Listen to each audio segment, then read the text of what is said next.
क्या आपको पता है हम यौन क्यों करते हैं?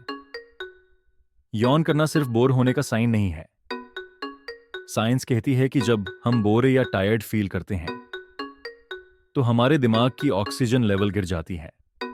यौन करने से ज्यादा ऑक्सीजन अंदर जाती है और कार्बन डाइऑक्साइड बाहर निकलती है। ये हमारे दिमाग को फ्रेश फील कराता है। वैसे यौन कंटेजियस भी होता है। अगर आपने किसी को यौन करते देखा तो चांसेस है आप भी यौन करेंगे। तो अभी किसी को यौन करते देखा? नहीं तो शायद अब करोगे। ऐसे ही इंटरेस्टिंग साइंस फैक्ट्स के लिए चैनल को सब्सक्राइब